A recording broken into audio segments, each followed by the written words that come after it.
उस बेचारी मासूम सी बच्ची को मिर्चियां खिलाई जा रही हैं। उसके बाल पकड़ पकड़ कर उसे नोचा जा रहा है। उसे पानी की एक एक बूंद के लिए तरसाया जा रहा है। वो रो रही है, चिल्ला रही है, चीख रही है, तड़प रही है, बिलख रही है, लेकिन उसकी तड़प, उसकी बिलख, उसका दर्द कोई नहीं समझ पा रहा है।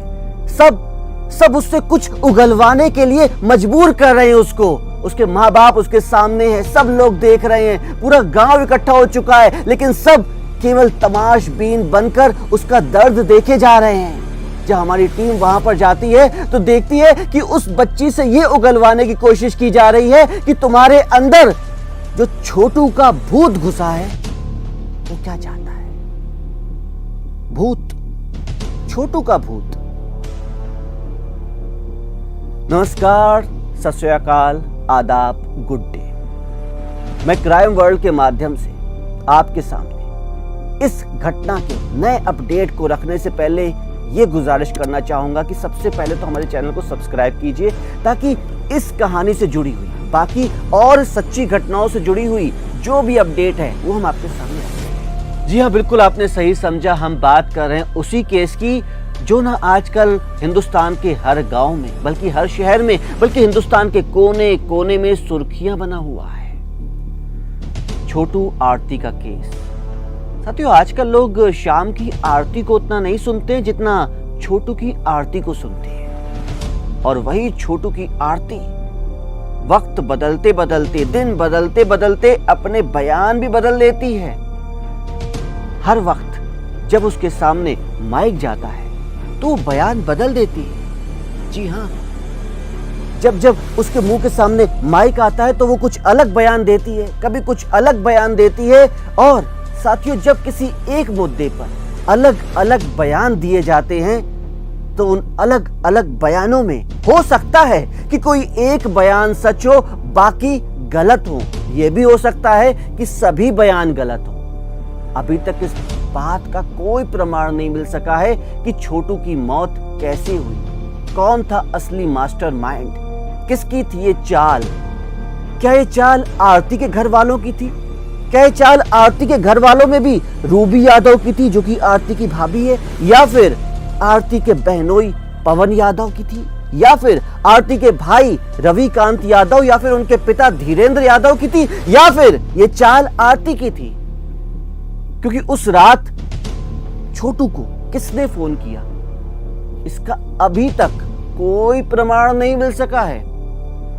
कभी आरती कहती है कि मैंने छोटू को बुलाया, कभी बोलती है मेरी भाभी ने बुलाया, कभी बोलती है मेरे फोन से भाभी ने बुलाया, कभी बोलती है कि मेरे भाई ने मार दिया मेरे छोटू को, कभी बोलती है कि असली मास्टरमाइंड तो मेरी भाभी रूबी यादव थी, कभी बोलती है कि सारे गांव वालों ने मिलकर मार दिया। लेकिन जब हमारी टीम जाती है इस केस का पता लगाने के लिए तो उस गांव में कुछ अलग ही वाकया नजर आता है। ऐसा वाकया जो कि हमें तो बड़ा ही दिल में दर्द देता है। आप कमेंट बॉक्स में जरूर लिखिए कि क्या ये बात सच्ची है या गलत है। आप अपने विचार जरूर लिखिए इस बात पर कि क्या ऐसा हो सकता है आजकल के जमाने में कि किसी पर भूत प्रेत आ गया हो? ऐसा हो सकता है, पता नहीं। लेकिन उस दिन जब हमारी टीम वहां पर गई तो उन्होंने ये देखा कि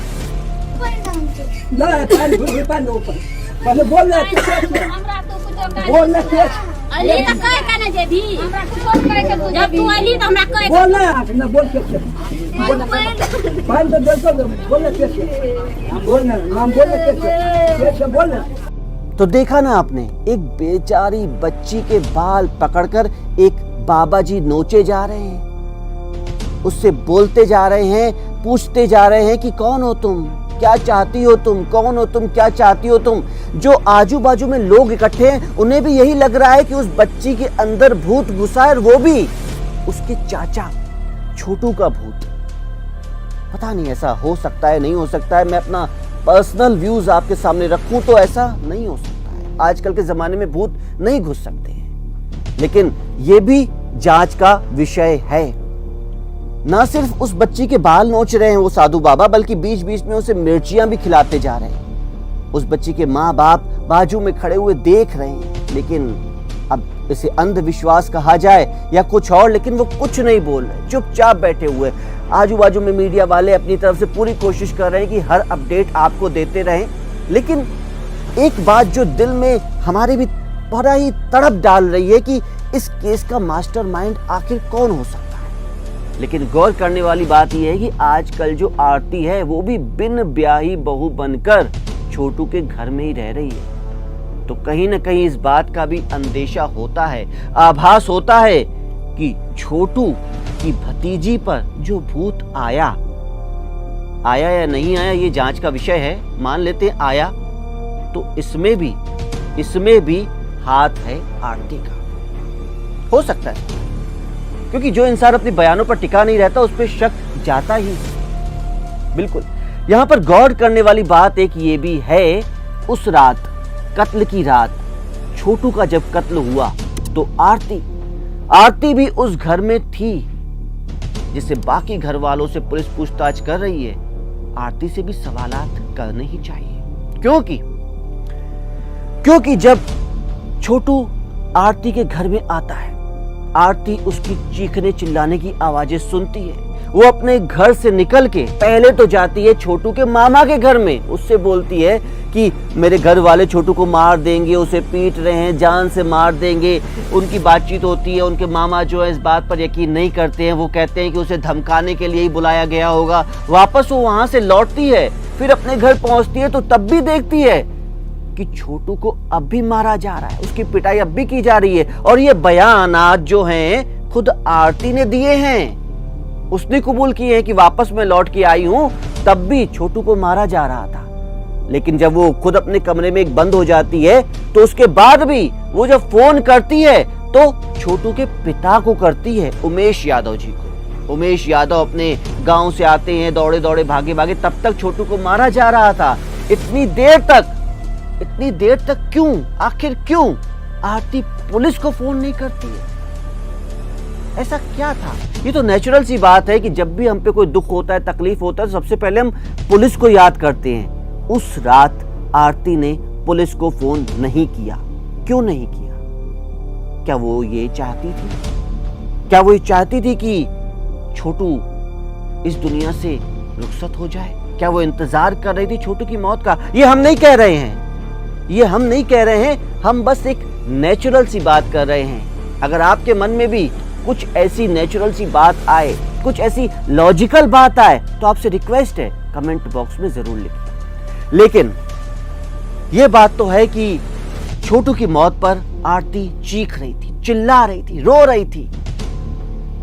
दर्द था, दुख था, छोटू चला गया, लेकिन छोटू के जाने के बाद भी कुछ लोगों को बड़ा फायदा हुआ। आज के दौर की बात की जाए तो कल तक जिस आरती को उसके गांव में शायद 2-4 लोग ही जानते होंगे, आज उस आरती को पूरा देश जानता है।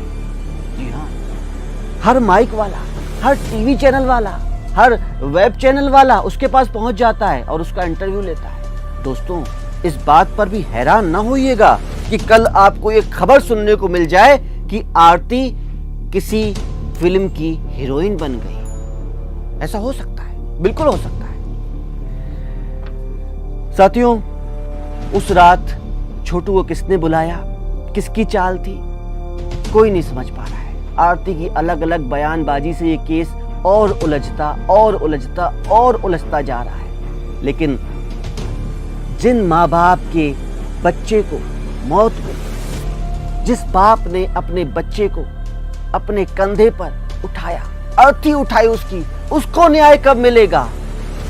क्राइम वर्ल्ड के माध्यम से हमारा यही सवाल है कि दोषियों को सजा कब मिलेगी? उस मां के कलेजे को ठंडक कब मिलेगी? कब उसके बच्चे के हत्यारों को सजा होगी? क्यों नहीं आखिरकार आज भी पुलिस फोन कॉल की रिकॉर्डिंग से पता करती है कि कौन था इस केस का असली मास्टरमाइंड? क्यों नहीं आरती सहयोग कर रही है? क्यों नहीं कभी वो भूत प्रेत का नाटक कर रही है, कभी बेहोश होने का नाटक कर रही है, कभी गलत बयानबाजी का नाटक कर रही है? क्यों नहीं एक बयान पर टिकी रहती है? यही क्राइम वर्ल्ड के माध्यम से हमारा आज का सवाल है और आपसे भी हम यही रिक्वेस्ट करना चाहेंगे कि इस वीडियो के माध्यम से कमेंट बॉक्स का जो सेक्शन है उसमें अपनी मन की भावनाएं जरूर लिखिए। आपके मन में अगर ऐसा आता है कि छोटू जो है उसकी मौत की जिम्मेदार आरती नहीं है तो प्लीज लिखिए, क्योंकि हम भी इस बात की पुष्टि नहीं करते हैं कि आरती जिम्मेदार है, हम सिर्फ लॉजिकल बात कर रहे हैं। अगर आपको ऐसा लगता है कि आरती के साथ गलत हुआ तो वो भी जरूर लिखिए। दोस्तों, एक सवाल के साथ आज हम इस प्रस्तुति की समाप्ति करते हैं कि जब छोटू को पता था कि आरती के घर वाले उसके खिलाफ हैं, जब ये छोटू जानता था कि 1 साल पहले आरती के बहनोई पवन यादव ने उसे जान से मारने की धमकी दी है, तब वो रात को 2 बजे आरती की भाभी रूबी यादव के कहने पर आरती घर में कैसे जा सकता है? क्या इस बात का आरती को पता नहीं होगा? ये सवाल एक ऐसा सवाल है जिसका जवाब हम ढूंढने की कोशिश कर रहे हैं लेकिन नहीं मिल पा रहा है। आपसे रिक्वेस्ट करना चाहेंगे कि कमेंट बॉक्स में जरूर लिखिए कि इस सवाल का जवाब आखिर क्या हो सकता है।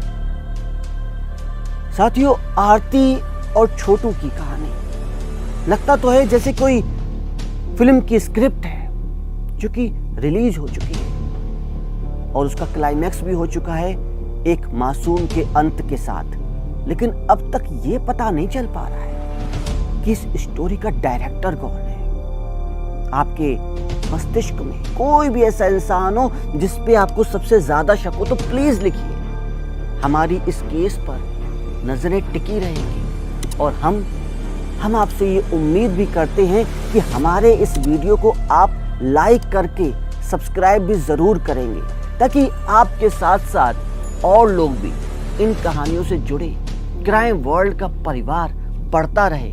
और कमेंट बॉक्स में अपने विचार जो आप लिखते हैं उन्हें हम पूरे तन्मयता से पढ़ते हैं। अगले वीडियो में हम उस विचारों की प्रस्तुति जरूर करेंगे और आपको बताएंगे, अपने दर्शकों को बताएंगे कि हमारे जो बाकी दर्शक हैं वो क्या विचार रखते हैं। साथियों, इसी उम्मीद के साथ कि आपको आज की ये प्रस्तुति पसंद आई होगी, अगली प्रस्तुति लेकर मैं फिर से हाजिर होऊंगा। तब तक के लिए नमस्कार।